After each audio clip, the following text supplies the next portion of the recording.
Yo, una ne men son la chame feni kami ya be ya o mashi TV no la ngane ashi me ngane ashi so ni ma so na ma so ken club ango shida o kon fecha mo won bolo ka shikon wala de ba no chomo ni ba de sake samanta ka me jale akele le fe odum ne ke mo ne pakpa gbe ne ke we ko e shabo ni fe mo ni no ngla cho aji no de she ola ka ni fe mo ni no wo ko obo ni ba fe ni gan de ba nya fe mi ni ko ma pakpa ebu meni fe ni pakpa e gan de ngwe obo mo de ni wo ji ame meni me oni gbadwe na me na gbe wo si won wo ka ma fe mi amengala no keke no fiano eyemu hime laka jena ode bi ni ama wara start ogbonyo ni sheka club leji money ke ni fe money ne ba ogbe no many body fe money ne money ke ba ogbe no the Great Aim Academy ke ba ke passion and excellency o to school no ko bi le ba ni le ba kanshi ono ni shinya on chat akwe ai ko no a church scarf but mo de no ke obi la fe mi Asha Great Aim Academy am Accra post office near me enterprise group set to jema jero ni ba she amenoye chobenke ame koni ofemini obadami later kafata no ko akede gym bar and restaurant aye no ko lile no ko take it till no ko ngomo ka aye no ko no chombo ka aye no ko no show ya ke mini pon ko ishikan ka ene dabi share the gym bar and restaurant afi no ko find no ko bright and shine odo mi shi ame Cadbury Marcel tuntun ya high street no chiobenka ame ko do ba family obadami shi later him elaka je na best pharmaceuticals in ke wa ko chofa gm fe mo show ake ba je best pharmaceuticals bonafi ni ona onyo no gbomocho iwale kai ochi crowd bi na ma wan start obojo ni sheka klagbe mi to ma ijara ba shoka din ijara ni banke woche gbese manche sanele yo ebe ngbe no isa na yale na kan woche ni ayibunte bono yale ebele otugba be mi she eni ni ekan akwena akefe mi ni akefonje himela akeje no de bi na ma wan start ma ijara ma ba shira mi ijara ma ba shira.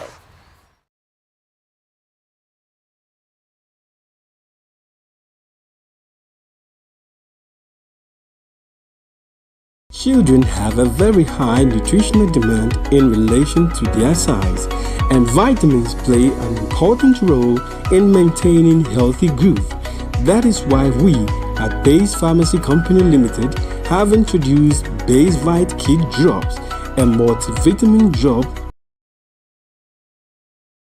including vitamin A, D, B1, B2, B6, and vitamin C to aid your child's healthy growth. Base Vite Kid multivitamin drops have been specially formulated to help meet your child's nutritional requirements, helping them to get back to playtime faster. With Base Vite Kid drops from Base Pharmacy Company Limited, for further inquiries of bulk purchase, call Base Pharmacy Company Limited on 0302 672 317 or 0247 287 853. This advert is FDA approved.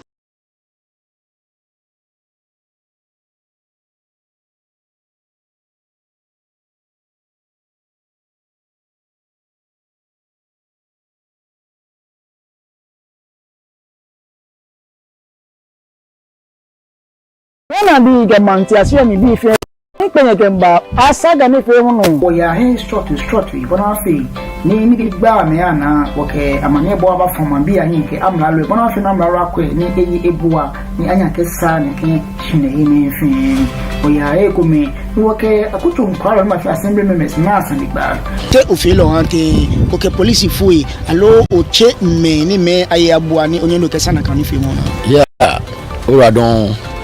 Inka police foi. Ke wo kwani na agbako ya bi ene. Ke wo sa wo.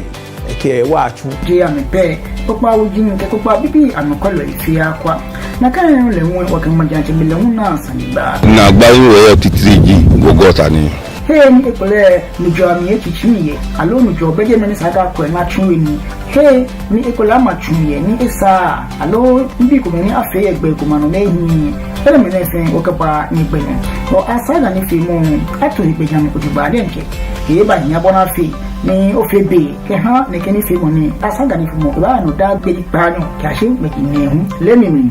ye o ma shi TV no. Mbe ini odare afute kofi meji mo ni yo asaga ni fi mo ni una ne men son lo abladi abi fe ni ke wo yo be yo ma shi TV no shikome ko mi pe yen kenya ba ken yo no ana ne men son lo ngene nka yen ya akwa agbogbolosin manche ke manye ke no ya manye amesajie re tete shi eje na alomo na sa alomo ke top lomo upon lomo ke se lomo yi alomo son alomo ni taflache mi biake aso onupa be shian lo shayo aso onupa be shian lo hey awa ya o gadangbe kata maybe wo ba pa wo yin asisue mo ke boy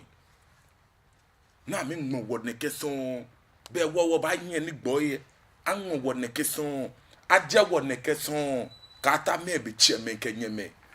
ablade abi lele okobe ko ni mbadwanye tuengbe ake lele ko se gbese ni amli yin sande ya unto fio ejen efe taflache ni efe chaka ni efe manya ni ana boni afio ya ha ye gbese eja ke agbogbolosin manche mo ni ji ni amon pa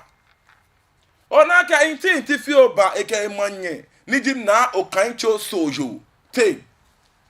ametiam inti ani aba between manche ke manye anye ni nyami ale nyami alo akwabon ni jikeke ni shiajo ni mla akwen ko ni afemini acha no na ya eja ke manye ke manche mambi ano ya ke hwelemu ewa kanye we na kanye wu anu ewo esan ni konye na jinfan mu bona afeni ma ba hwele shi nyame na inti na aba no ya manye e ba jemi ye yemo keni bi afen abala ke agbogbochi sanji keni bi shika na aya agbogbochi rewe CMB ona nke no ji yemo shika sanli yeme alomo ahun manche ni ba je nse manche mu no ko manye issue no lack oye traditional council ko no lack oye cheme ko me oye me ko ma shishin ne san no e wo tui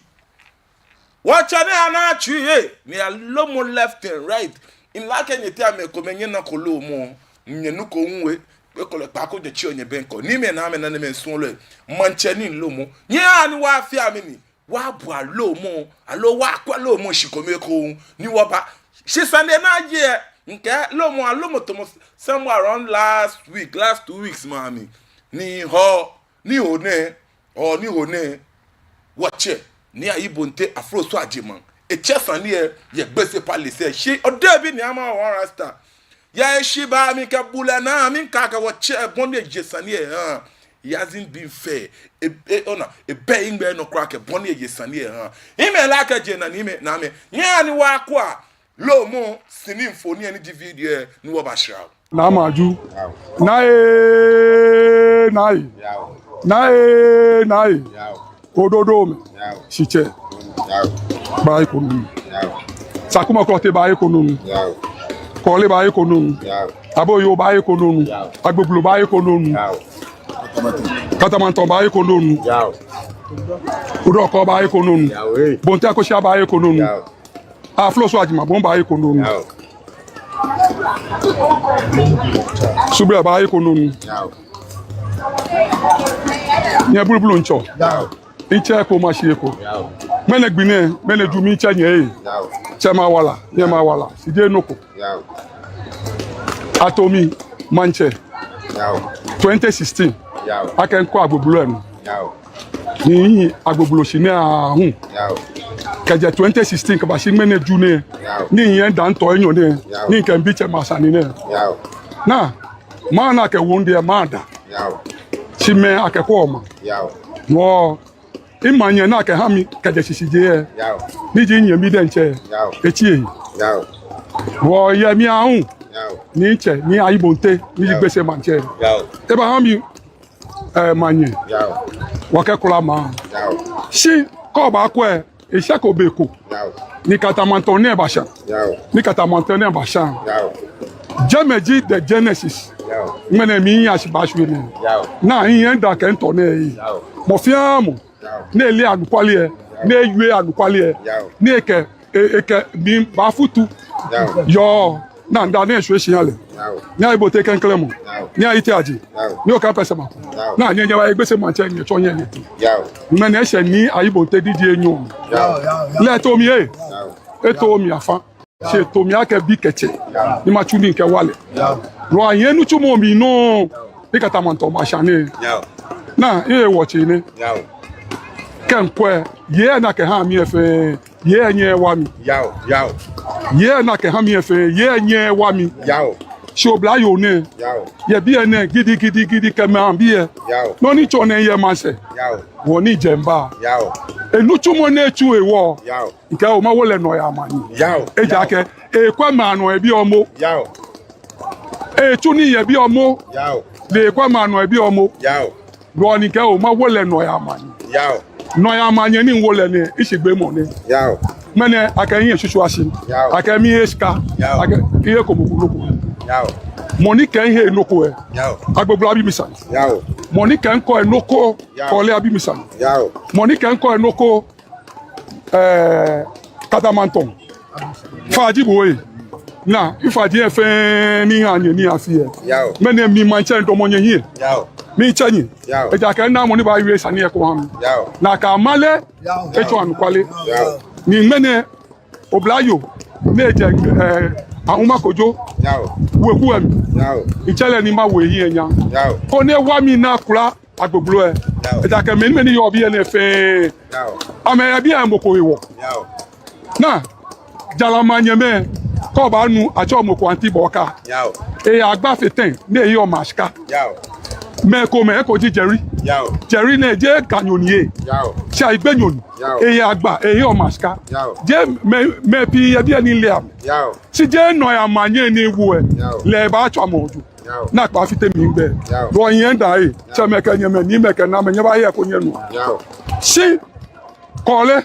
agbogbo aboyo kantamanton odoko bonti akosia na nye jije ma wodi ni ha nye ni akesaneshi ndomonye yin na kanye ha na nukwale ajipo le ka fi se ha nye ni emi ni mo fi amoni hose le ta fi tengbe le na ka huluji ekele aya ni hunu nyumo ne ekele aya eja ke no na ma ka on papa no sale mi e ko mo kono nye cheme de nye chejeli nye unyele no mo fi amoni hose ne ke ba fi temi na ekoji social media oblanu ko yeje eka isana pa mi iya eska ni katamanton chane hey ole manche na pa le gbogbo mo ni bo ko aka pa mi ne o ko ba ye abofu manche se o sisi mori fanteme nye ba do mo gbese me no ka pa mi na ka moji adu ablefo na cho le domi manche domi manche cho le se le sesi group bi kambori bi na ba do mo gbese mene bo yin sisi na ka no ji ni na manti ne cho ya gbogbo si mani lehun mene eka ake boko fi afili aji afili ala afili lu chuma aba ni wo fe ni gbese aye yin gbese akọ mama papa nebu mene ni chobo ne me ni chuoni ye bi na fe free ameka sky ya be sian si wo won tuni iche tumi ni ba tuni agbese si mene manti ye eka me ake mi ahe tikiti ye bi e ko da se le unba da na eska esano ko da se aba ke ko da se ba benafi ba se alo beni nyodi e pa ba se esani jema wodi ni chenye fe mi anye ni kaji nton ye he ko enya amalia ye ka mi afia to kaji na kan yo chame nyeme yo pa ka shinye fenya question infoni en chamo to enfan amokpa lele manche mo ni lele leta agbogbolo le kwa agbogbolo le di manche ke le fi okusun ke han agbogbolo ona mi mama call you mo one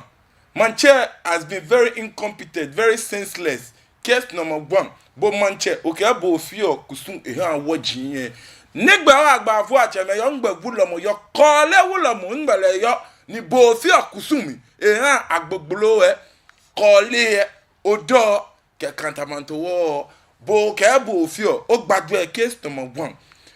case number 2 lela o ko ke manye issue ni ko ke manye issue yenye traditional council alo nye gbese council esane nya tajeme alo ya no abo oche niji oche mo no ke le to bu e niji woche ni afro so ajema ni aibo nte niji enyono gbese manche esane ya no abo woche amane ami ema bibu ake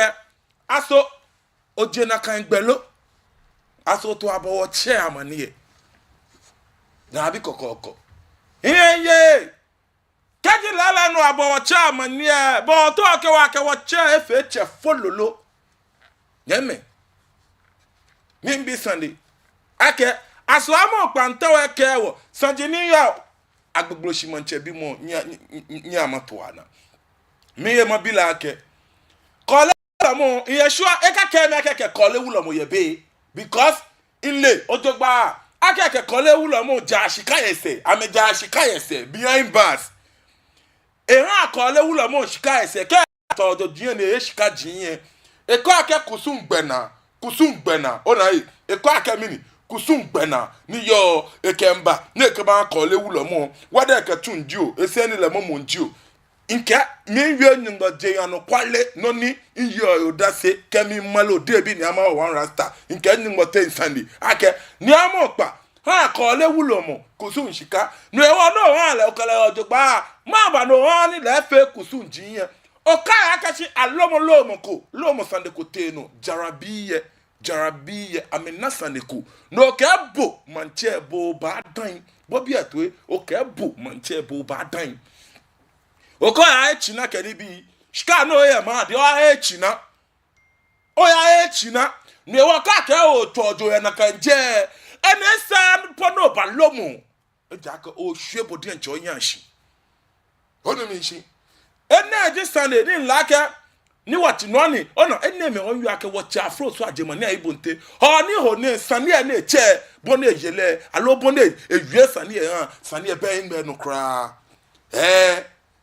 ni mi e ma yu ake gbese ebo no pa ifojin so talaje gbese cancel no pa ifojin so talaje because kejo no pa ifojin talashi e cancel kwa Sunday na ya ye na kan Sunday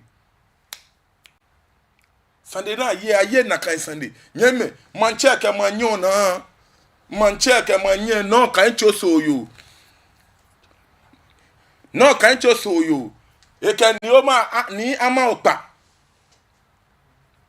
ekeni ama opa amo na kan chosoyo niji agbogblosin manye moni ato manche no manye ke manche ji meni ofemini ona amenfoni ona tarashine biene amewomomi ona omo bi amli ni ashoni na ba tele ame neketele mo ne hunke wiemo ba ejake manye ji mo na tele o shafi na mo na ye manye bedin wewo no ya manye ji mo ni yo jeme nyeme na tele no ya manye mi ye ma biake keje be nye ji no ni keji manche ni sana tele ke manye ni manye beje aso isana tele no ya manye lo ene titiri fata eko ona teremo odumishi teremo femini teremo fata eko ni be ne ba fe hye jake lele inkensa ne te ka okwa manye enifemu manye de nche nifemu ke na wiemu ekome cho akashi be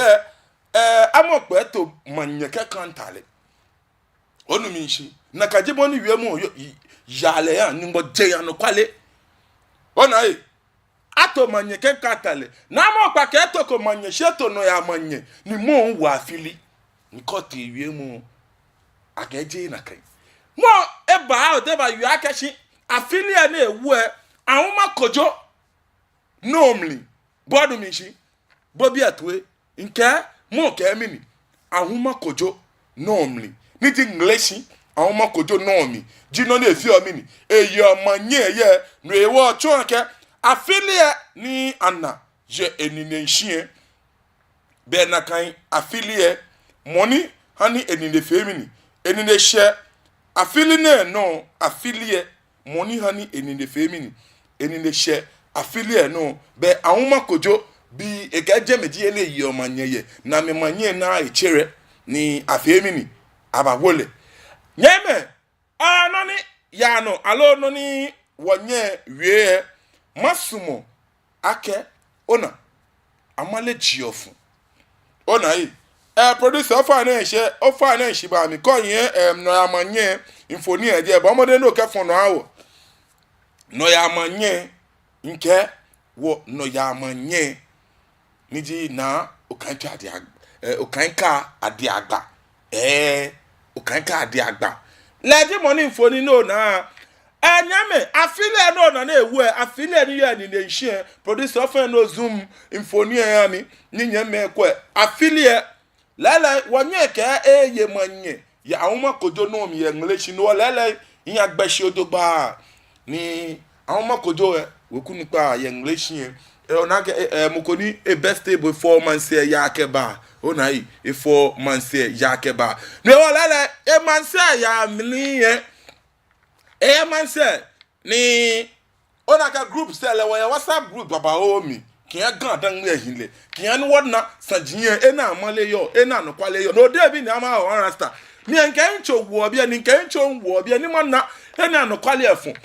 alala ya bi ahoma kojo bi asande eja ake inle ameshin le bi ojogba iya fe investigation we kunu pa na awe moji no ni oba botuwe we kunu pa nyebu ale tuwe be we kunu pa na awe moji no tobo anu amro ni yoni excuse me wo kumanye awu kumanye imbra ni buwe ewo kumanye kokra we wuji fe yo shia ni bagbo wuji fe ipase ami wuji fe yende kaje brema awma kujo solo mo wuji ni dealership ye mancha gbo na shia palace de blema wuji fe yende ni ne gbo ni wo fule ne mo no cho manye ne wona kule wo shia ibaku yala ke ofi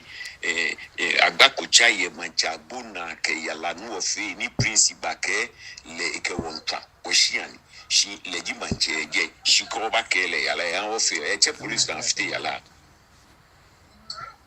utami ni ya yo da ye court wo wuku manye koni wo wuku manya o makoju Solomon bi ke na bi true blood of our makoju the first ni bragbo obe manye ni mu ni batanu ni obe manye wo manye wo oye olimlafi na ke ake grand rishi ama kujue ke obato manye ye woshia mi owo manye je rishi fe manye aishia na yoye aishia pote ama kuju no manje wo yo manje deje wo yo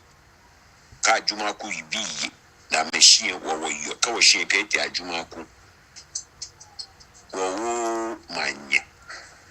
wo ko manye ko nego ni mini tashi wo ko manye ko ni behi wale imbra ni jemiere je wo ko manye ko ni behi wale ko kra yo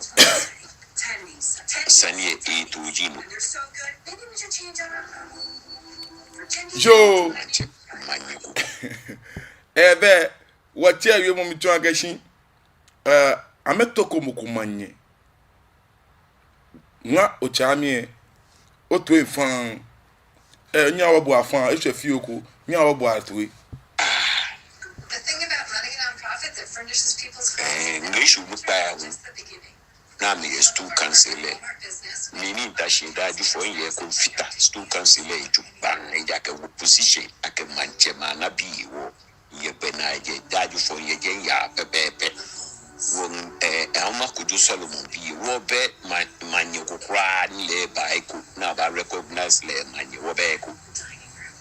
wo kamu ku ye ni ti ke wo be fi trouble ye ku ni kele ba ye ni gala ye atuba wo ko ku je nkra da gbe mi na phone calls ye ne kesa ni na ya gbogbo shi olupa ntrami atwa mgeje gbese atwamke jaka ani alebo wo manye kolo wo ko manye ni ba hwe amakojo Solomon na Solomon biye wo fi nakai kokoko no oko manye ni yeradon kama ku ni kai ben pa wenye berunye kele ba chunye kala ye shi wo oko manye ku ke unuku mi jiwo ku nu papote ye uku amma ku jo Solomon bi fe na ju fe wo mi jiwo ku nu pa o kama ku fiti wo pe ni ba nye kala ye iyo pena ye kala ya ile mu ku na ka yeradon yo no watch ame ngonye ame ke ngochi ame bode ncho to enfan ame ke ame fe komini ame toko moko manye ni wo nye manye ni gbe potenji eni eyo kejo yo bo manye le bu apa afan no ke manye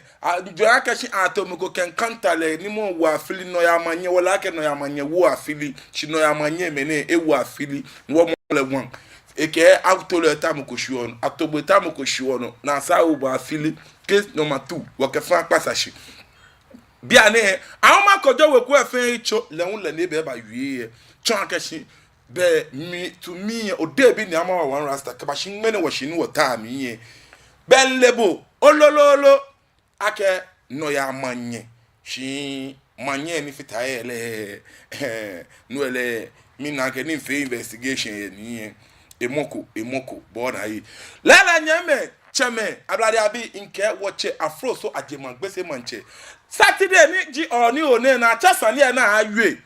achasane na solve ye gbese palace nyame akakasha no boli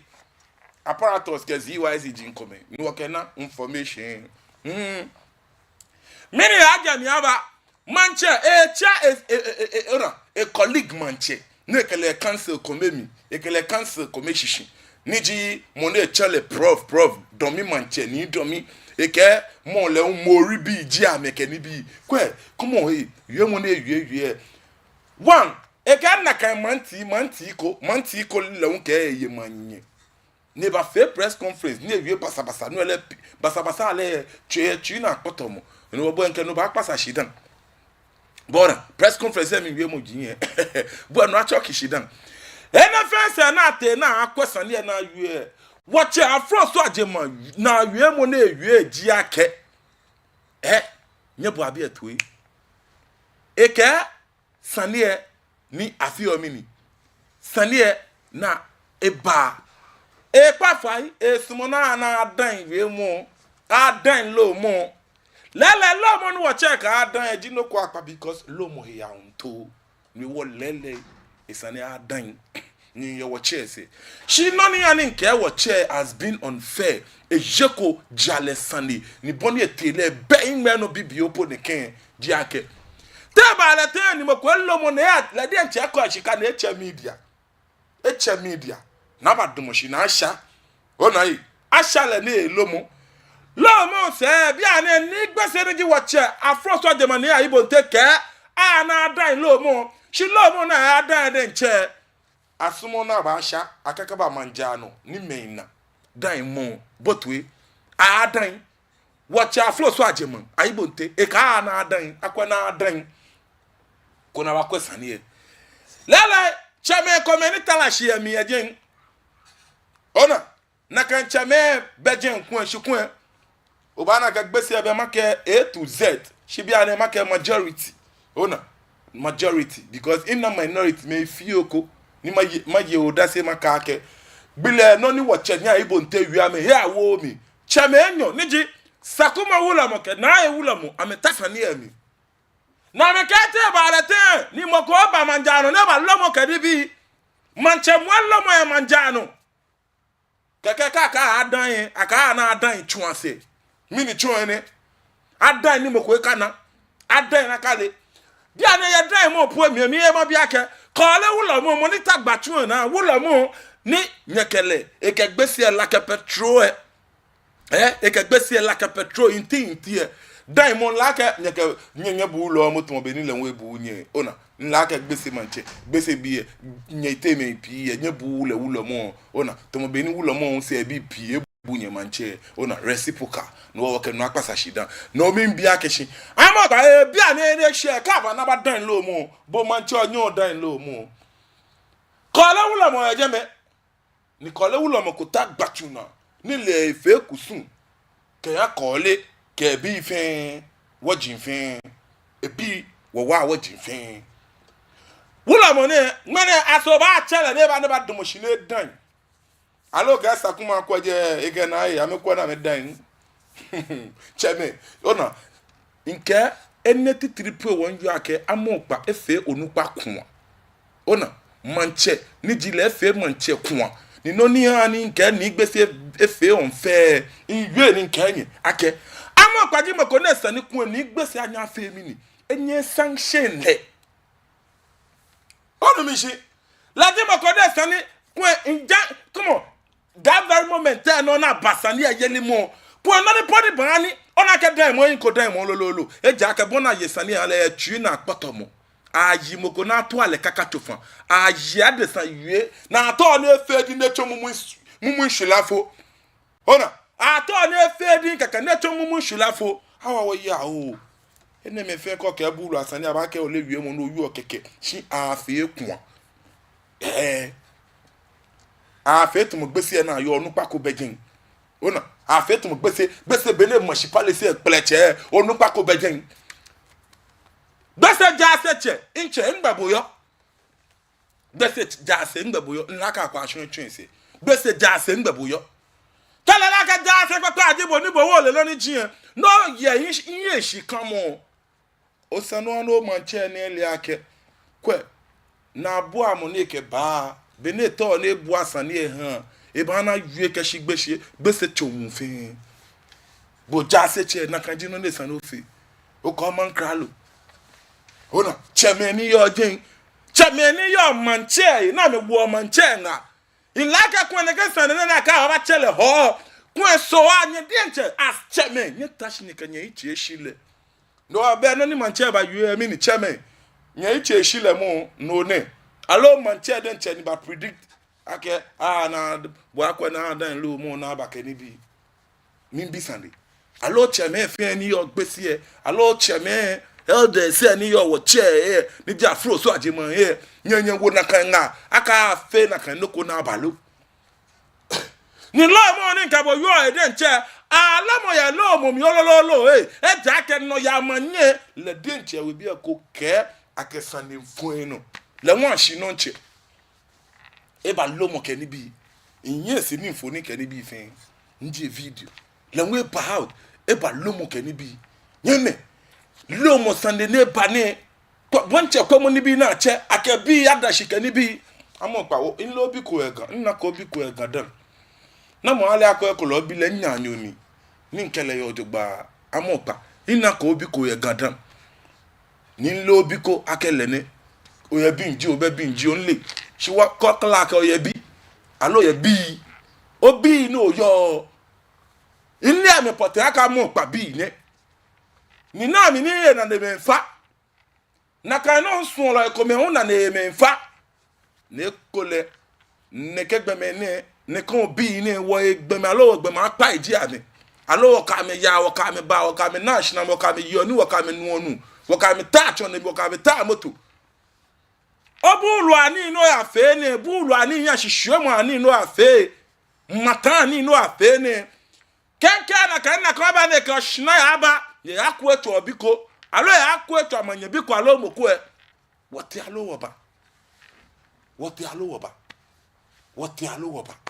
cheme eni gadan me yo be na to na bua na ono efetu atoto eme ko me na me bedroom am be djomo bibi opo ne ka me bedroom ni djomo ni moko ni kun aye ya wo le manche kaje na kon fe press ko la la ka mo pa ye djomo jogba amo pa ba fe video na fe press conference na yu ake me manche yeli ameke shika ya afili ameke shika manche yeli ya afili be automatically amo pa ntawe ke wa ke watch afro so ajema ni jini ya yibo ntie he o ma shika ne to ame manche Ni gbe so far na shiba mi. Oh ya wo mi alo ekwa okomi. Ana Meshach spokesperson, Mr. Spokesperson, me chenga teacher. Ana Meshach ye bo mi bi boy. Ake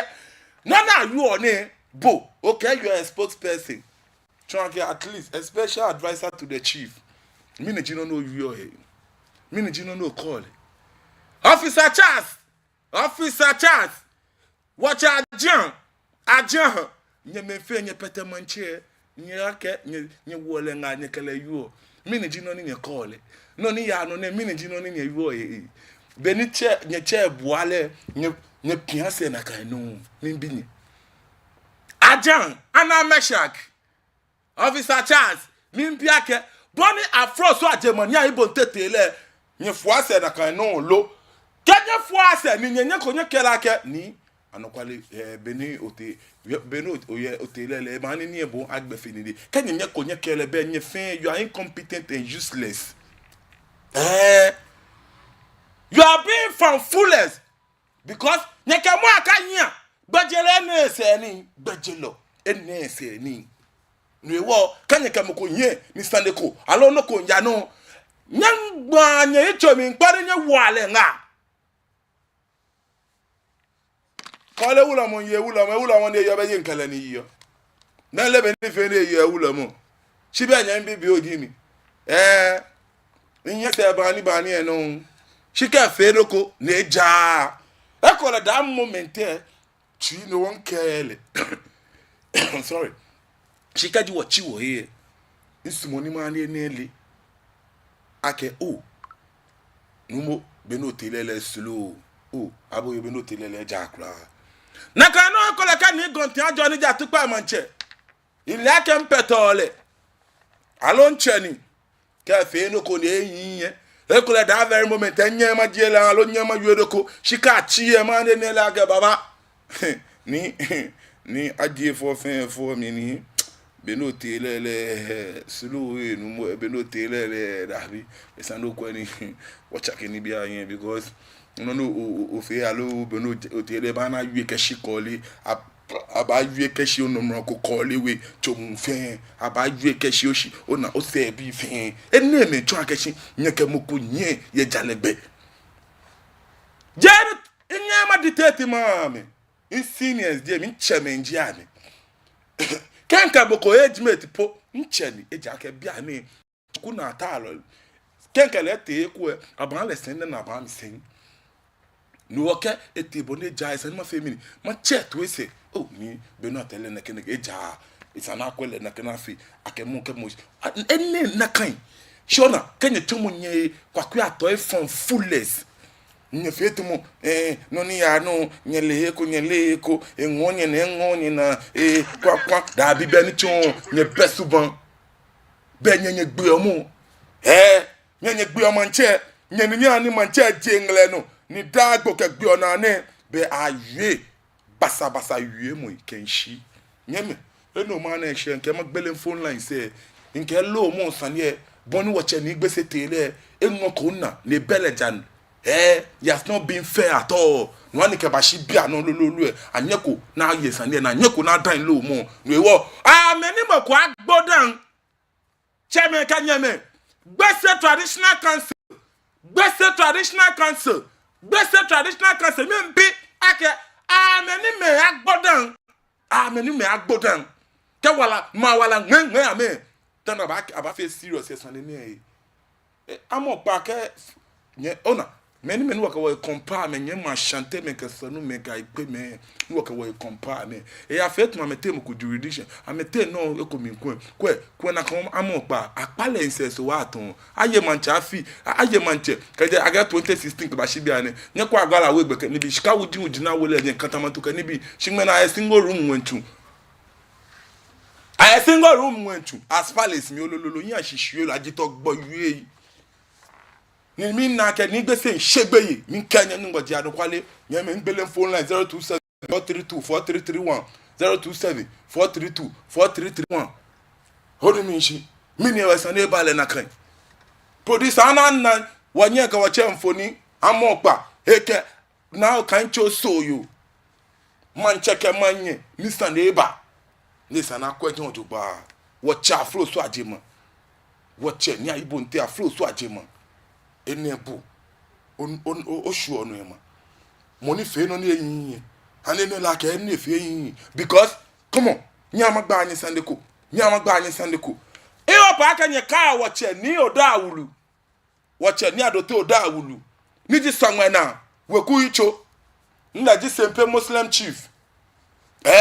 wo che ni odo awulu wo che ne ake ato asafo ache no ewo ale suspension letter mina ka kola ko eba kan no hello fa no gba ka do cho akejo hello o fa no wo gbe no fi am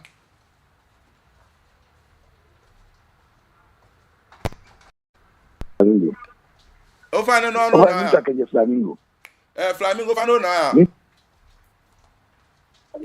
o ya ka no na acho mi bando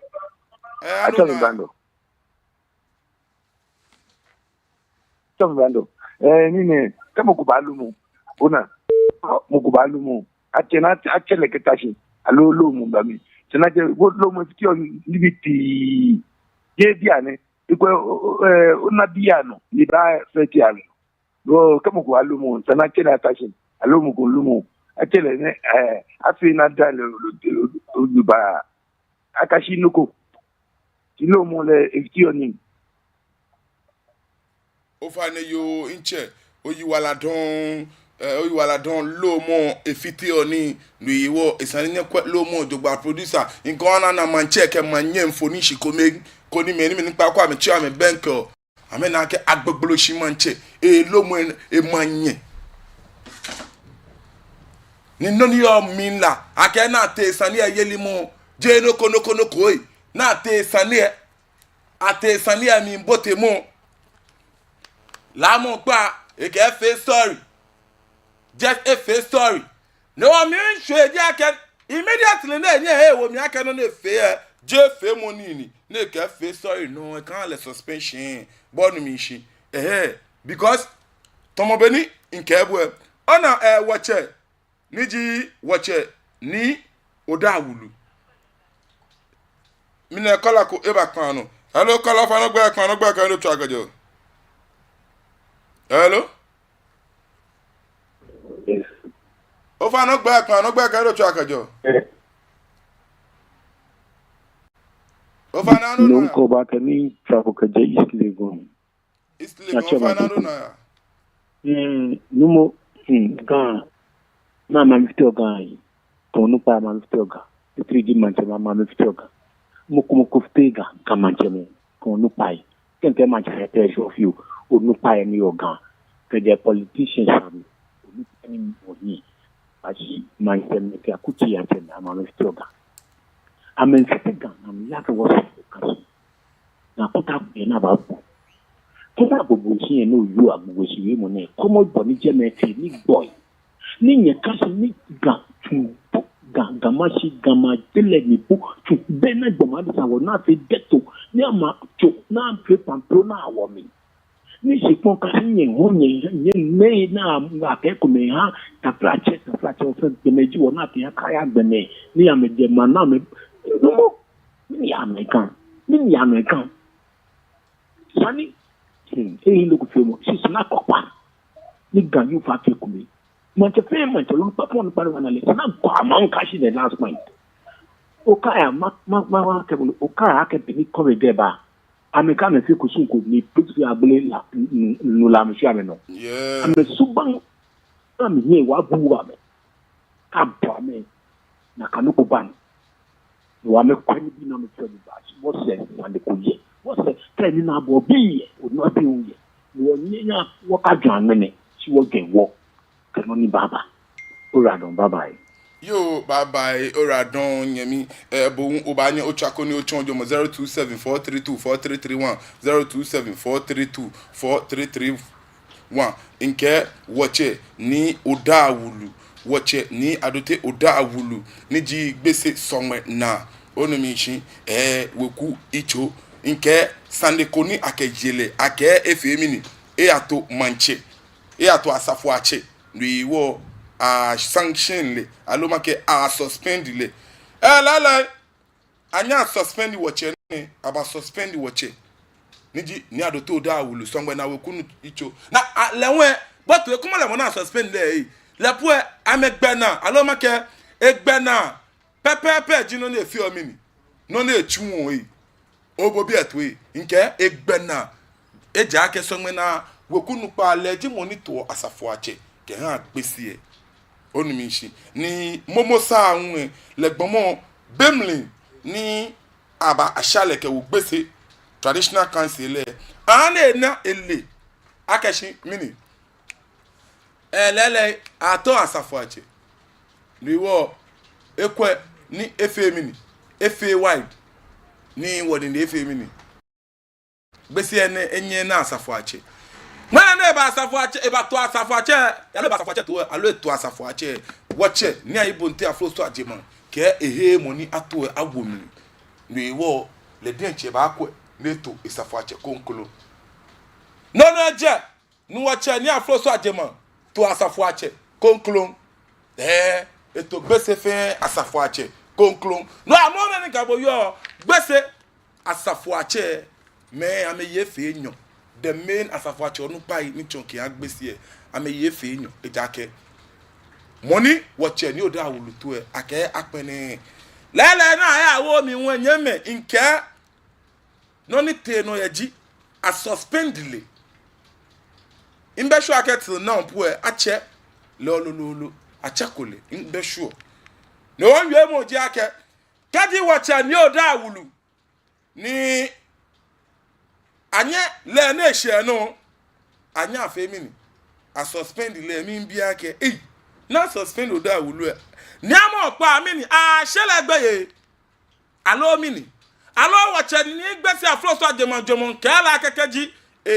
ele ni eke suspend ni amo pa aba ji edu na apo e aba yue temu sanjin odojin na atwato aishikaji na yeye because railways la peshika ejeme railways apeshika ejeme mi ne kola ko eba kan no hello fa no gba kan no chu agejo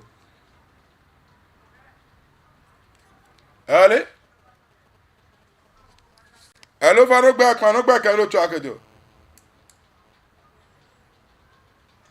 o fe no wo gbe no fi akemi hello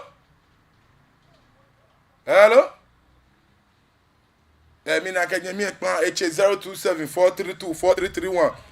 mi ne kola ko eba no hello fa no gba kan no chu akejo achomri mi chu akejo koligon o fa na ro na ona anyemi manje papa bla ofin yeah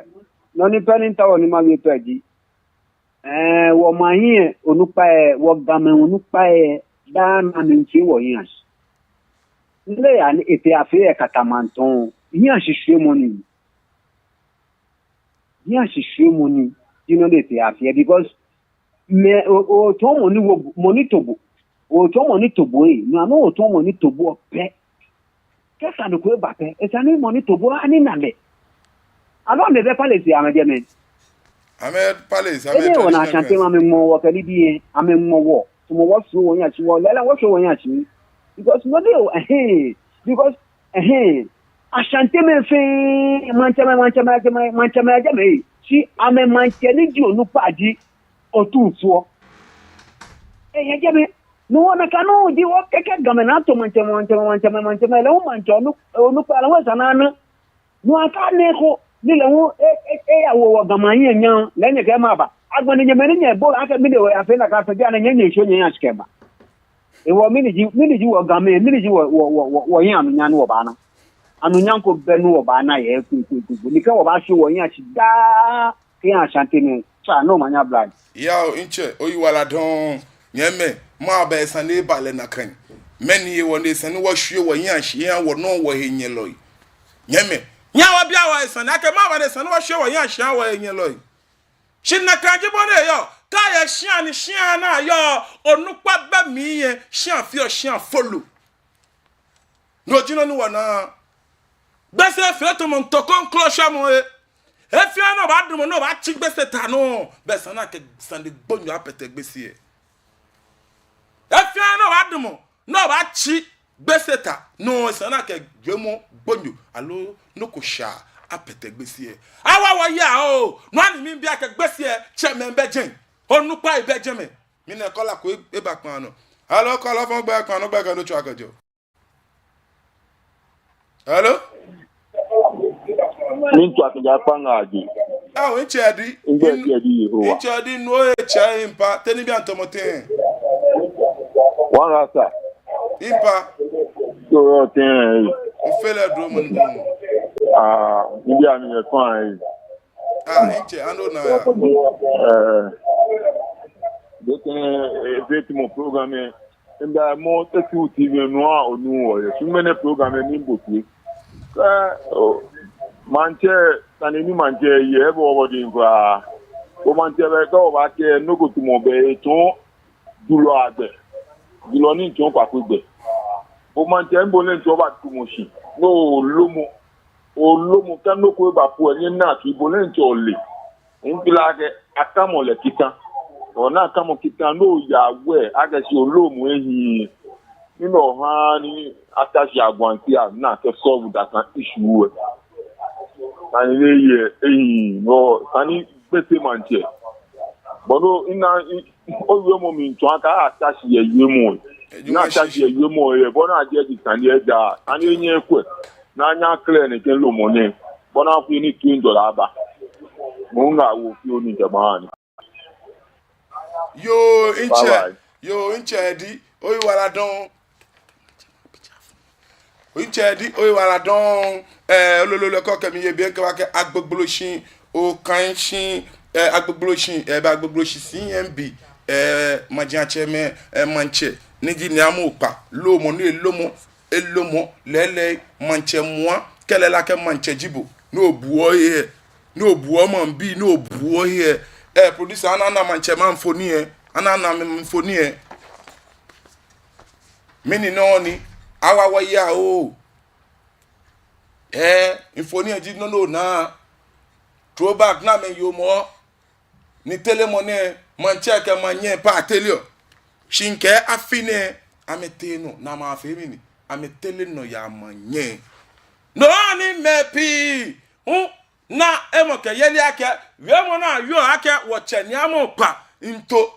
manye kenshi no kan to so yo ebe lele ni eja ake ko ke no ya manye dino ni otomo afili ni no ya manye wo afili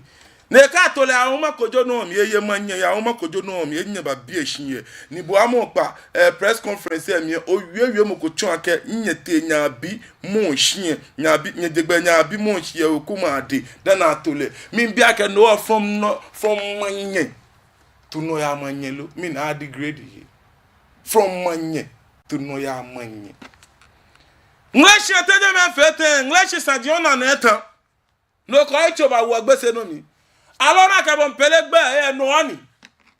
ona cheme nyaka na wo bibi ni wo ba ke bulu eji wo luko da bi wo luko shimo bule de sana ke ache no jino no wo ke han anye chi won na ke onupa ifo jinji nyete amebi onupa ifo jinji nyete amebi ni no nye fi onye na ke ta flat ejo mo be nke ni adoto da wulu somewhere na we ku icho watche afemini as nke okay isimoni moko ba feel ke ni nokas afene ke na afene ke ni wonako ni wo yo dati no ni peni yo miji ole imbie e na fe bonne shi akeni minsumo ni wona no kwale ni yo mle iwo ma producer afemini echon eke suspension letter ona eke suspension letter afemini achon wo ye panu enwene makpam producer fa ko ni eke mi time fi o makpale fa wa ni ekwa na kanja ami makpale fa eja ake sandene san wona ichoke na ji ni nke bo yo na eke ba shi amlo no lolu e awon makojo bi ye ameka ametoko manyeko amebe manyeko ni wo bo manye sani akekpasa shin ke lo mo boni eti no ama pa ke na ke yen wo mi ahun na ko e anamoko ho na yi o je manye o je domi manche o ke domi manche mori nyoni mori no je domi manche tan ni domi manche mori nyu wona la ke ni gbese da ne kele na china mo just recently ni yen fa gbanye ya mansepo e fata yi na ti eri nya ko butterfly ke ni bi omo summit in June ni jin e fata yi ni afemi ni na ti yo wanyeme ke domi manche ne ke ni omo pa ni ja gbogbo shi manche nyeye odogba ni sande ku eba ti afi on atin shino ni ya no ni fe nyeme nke na nye una yemo no je ake manche bi le sumo ne pene no ka die male ba nye ba ne amale na ke mujin pe ejepo ni ba lo mo no according to manye ni di no kan choso yu na yu mo no di ake je no konoko shimini amon pe bi le sumo awon epene awon aka abawo obonu efe shi aya interview obonu manke 12 nyame letter ni ba no ne akamini gbese paramount to jase no mi to bi ni jase ake ni jase o finance gba mi o no suspend watch ni o da wulu she o no suspend amopa o ka mo pe to asafate no suspend she money le elomo na elomo mo ntomu fe ke ma bi na foko fe ne ke dashin that very useless chief lembo onye no suspend let na me fe ha watch ni o da wulu me na me ka me suspend me ke we write to inform you to proceed on definite suspension effective 29th July 2024. Onumishi obobi atwe and yana ana ali ake ben July nyo ji be mini nekeni ne fe mini e happy ni ameleta amekemini first paragraph again you have shown gross disrespect, indiscipline, lawless and contemptuous attitude to the Gbese Jase and the current occupant of the Gbese stool, ni Dr. Ayibon Teniji Enyono, Paramount Chief of Gbese and Adontin of the Ghana State. The contrary to the advice directive of the Gbese Jase restraining you in the impose between Ni Doku We Songwena and the Asafuache, Christopher Bramford Nete family of Swat Laba. You proceeded to reform a customary right for an Asafuache on your own accord on Saturday, 6 July 2024. Based on your expression and or confession on Tuesday, 9th July, China abile sani ekelele eto Asafuache ni wokunupa le di moni etun ni ani jase fion eno igbejano na ani wulo menke ni beni ato ne kan Asafuache ni epu ni di somwe na ni doku beni eto bomone epu na e wulo mo ni di numu akwa mensa etami na kan bia mi pechano no anu na la kekemi that again through your conduct the ni chono ne wona a suspend le no jino no nu nkani abu ken clear akamini ona echi jase ekemanche yin mini aton ni afi ebu ame ebu ekwe eye gbese mla jiano ne kamini ted ni nkane wa kan get that again through your conduct the volatile situation created on Saturday 6 July 2024 could have degenerated into a bloody scene of mayhem, but as it was averted by the Gbese Jase through a diplomatic maneuver, prevented the loss of any life and properties. 3 on chanke, 3 yomoko chanke, be all accounts, ninde wona suspend ole. Ake afemini. Bila no le fe Asafuache ni eto nwere ya ba mi nkun alokeje cheme na mi kamena ni machine kun shikun e ba fe inti ke la yan sise mo ni mi bi ake lo mo na ma pa kun ate ya lo mo manche ni le left and right ni ete ya lo mo ete ya lo mo ye keji lele ne ko le manye un ka nenye neche alo be mi ni lo mo ya no be jara eni me ko me ye na mo amisumo manye se na me manye se ame un ka me pe ni ajela na bo inti ye tenyele ni iba fe e atin shi nyento nye chanke amon pa lo mo no eleke inti ba no nye ko suspend yo kafata no for gamini you are therefore banned from interfering or meddling in any Gbese chieftaincy, customary or traditional affairs at both Gbese and Nidokuwe Gbese Songmena with effect from 29 July 2024. You are to ensure total compliance with the dictates or directives of the Gbese Jase without any compromise whatsoever. Chuankeshi ameka esani amen bandile eke yaka wo Gbese Sunday komi Gbese madia chema Sunday komi ni doku ni di dokuwe Gbese Songmena dokuwe sanjinyami do le di wokunu pa shan bandile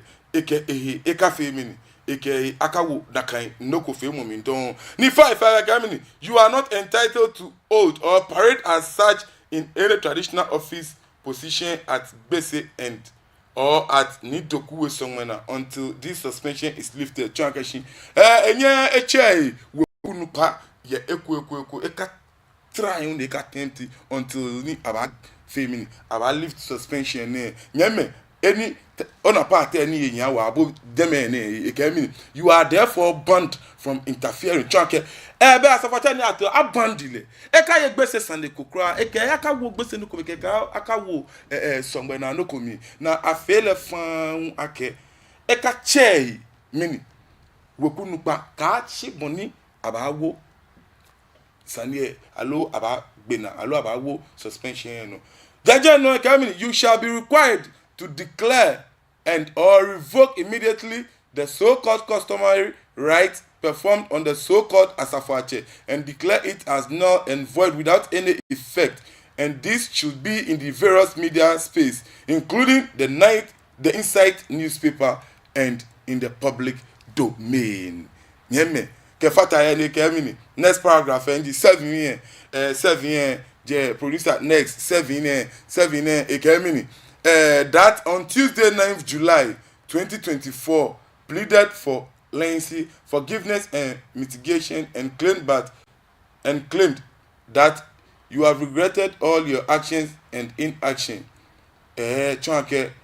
Faikamo ni obakpa on the 9th. Amike oche bakpa fire on the 9th. Je no ni fie ya asafache ni tu e. Asafache o ni fe to konkura no chumo na to to ime keke. Wokunu pa ato eku ebenye na bulu asande na kele yi. Aka suspend le. Ete ke mini that you will be required further to pledge yourself to the determination of the case.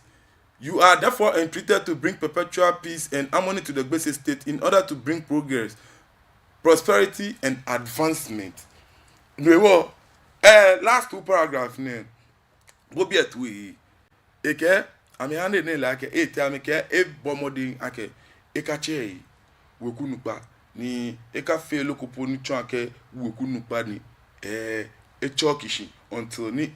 Gbese traditional council ba fe mi ba ke ami lift the band na ba chele no wo mi bi ake Songmena ni ji woche ni arote odawulu kajile a suspend le ni lepo le egbe na ni ake esani appoint Gbese fin asafache onugba onumi ni ebo ewo modern lehun ake e ba fe mi ni e ba fe na kan because be mi na shale epo ani ni ele ake ebo modern ni eto asafache Gbese because asafache be Gbese sin keje eche no e afe na kan chi aka abandle mini wo e ato their favorite mo na ma me sumo mo ni le Gbese manche sumo ato le alo make mo ni Gbese jasi sumo jela ato mo kokro no ameke ba me Gbese am suspend no mi bi akeche me keje nyenye suspend mo ko ne te ato komo asafache ni mo ne te alomo te afi olete Monel lomo bo a shelegbe ya na no kona ba fe anya suspend le mini bulu asande ne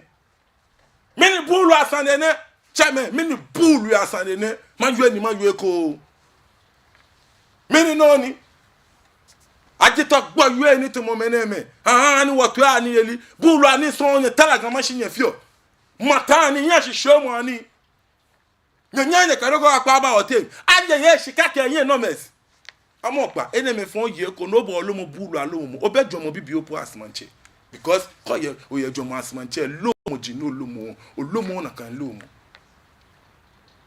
bi anon na ne fe pololo kashi me bi na ba kwesa ne na wi ni shi ajo ni mla akun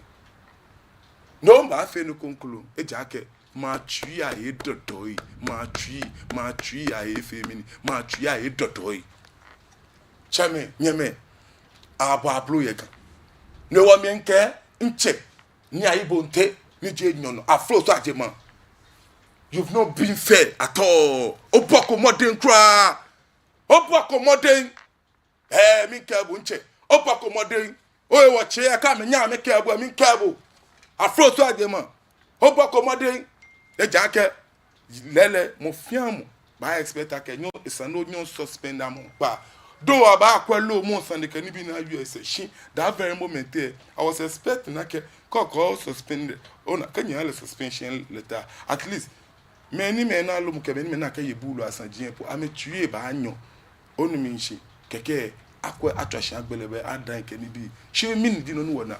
ajigbomo na to ale kaka chufan mo ka boye ko sande lolo mo la bono ba ko pa fa shibu tue na etenwe se mi oka abibu aka meni yewo mini poten wo lo mumu oka na ka onye won shikon din ka ni bi ni na ke o senche follow senche incompetence senche ni bedroom mota flache ejomo ejo tetefo enene tetefo enene ni le left and right tetefo ni le left and right ka te shi bulu fe bulu ba ka to lo nupa nyabi ani aka tetefo onji moko na to lo nupa tetefo le on le ji moko na to lo nupa yan shishu lo ni to mo mene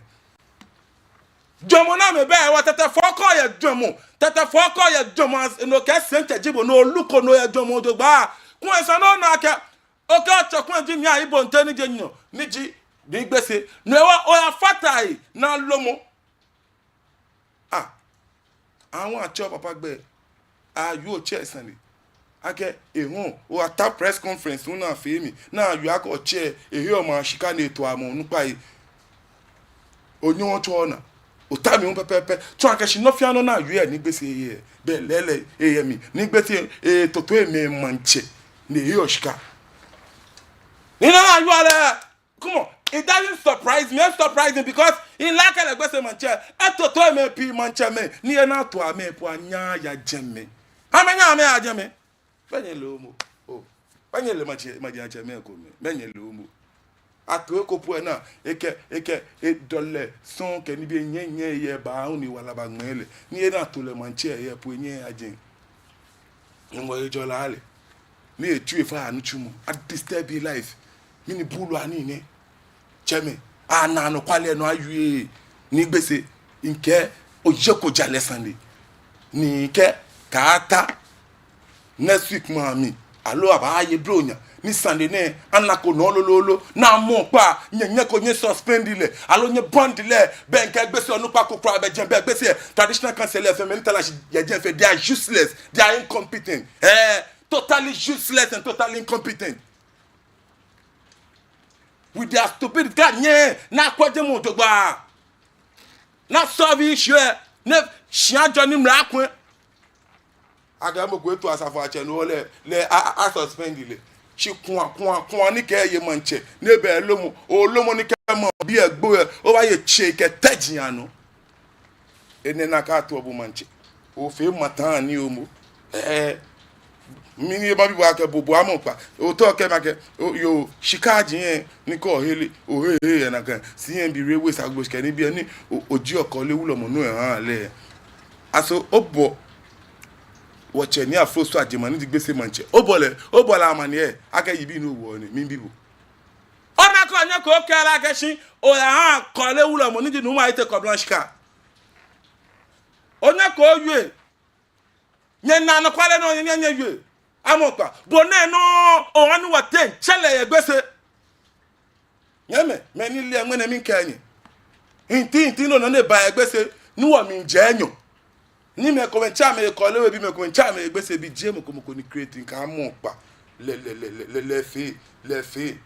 ni mi bramo pa gbese obla yan bi ate ka mo pa ke mi male eji eyin epo ni le we ba wi mo fi mo ni ke mi male mi to ni mo mi chale mi da mo ne ba out ne ba wi nke wote ani gbula wote ni gbule ye gbese fin eje na ka mo pa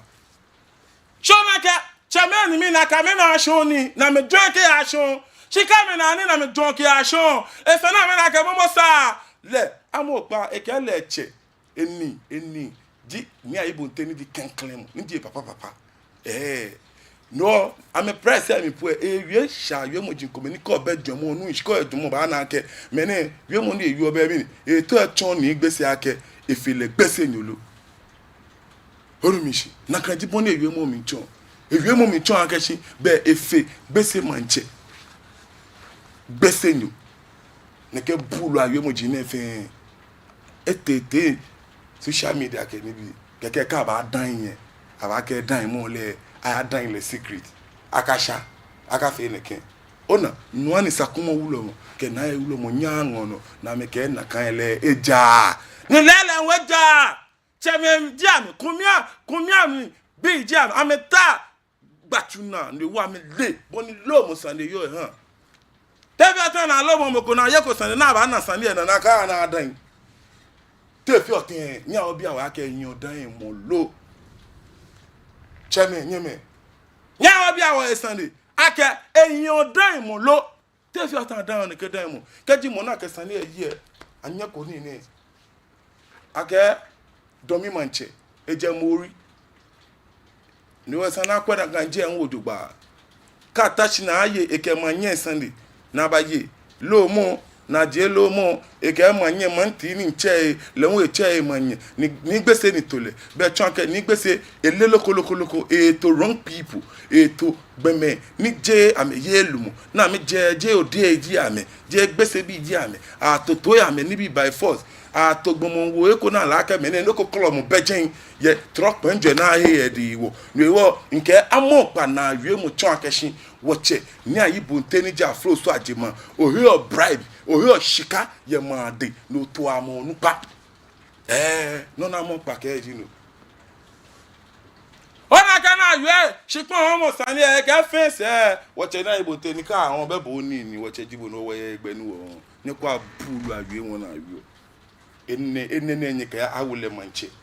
amopa enne na ke yi o manche nyeme gadangbe gbeshi gadangbe enyo